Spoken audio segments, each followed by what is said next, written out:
going on, world? My name is Jesse Boykins III. I'm a recording artist and I live in New Jersey. I played our heartstrings, our souls now I sing. I took back the rain and found a new queen. I'm a recording artist, songwriter, producer, conceptualizer. Always say that word. It's not really a word, but I like saying it. Put out 2 albums in 2008, and that's when I started my music career as an established artist. With your lips, every single eye blink is feeling like I was born in Chicago, but I moved to Jamaica when I was really young. When I was my mom says I was about 6 months, and I moved to Jamaica, and I lived with my aunts and my uncles until I was about 7 or 8, and then I moved to Miami, Florida, where my mother lived. So I didn't live with my mom until I was about 7. So my aunts and my uncles raised me. My father, he was a war veteran, but I haven't talked to my father in years, probably like 3 years, 2 years, on the phone. Yeah, my father's been in prison a lot, so wasn't really a lot of communication. We used to write letters when I was younger, but when he got out, we started texting a little bit. So I never know if he's out or not, to be honest with you. I couldn't tell you.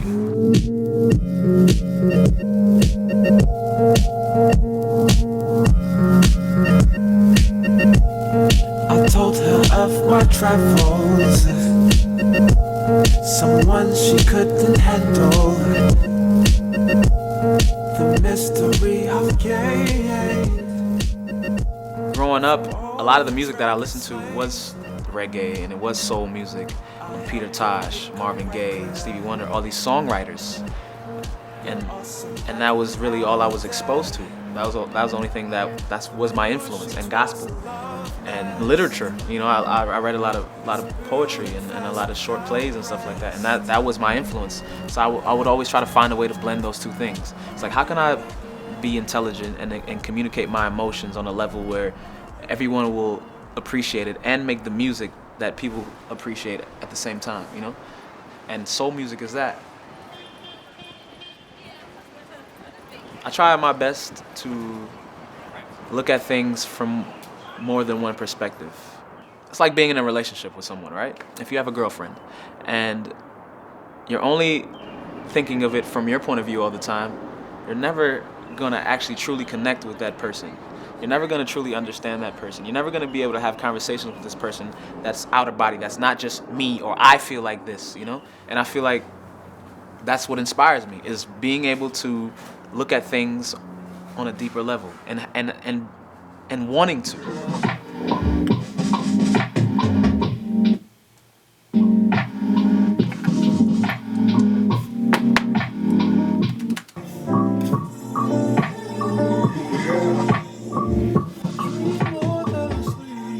The biggest theme and the most universal theme and the thing that people question and live and die for is love. To be accepted, you know, to be appreciated, to be acknowledged. That's all love, you know.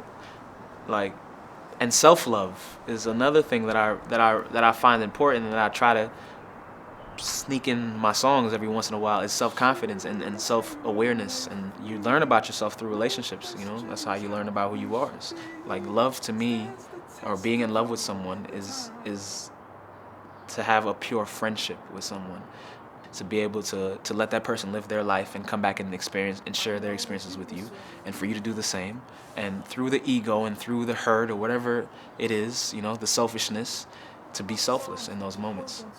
That's what being in love with is to me. I dream more than I sleep, sing more than I say, dance more than you think, but never run away. If I could go back and change anything about myself, is that I would be more honest.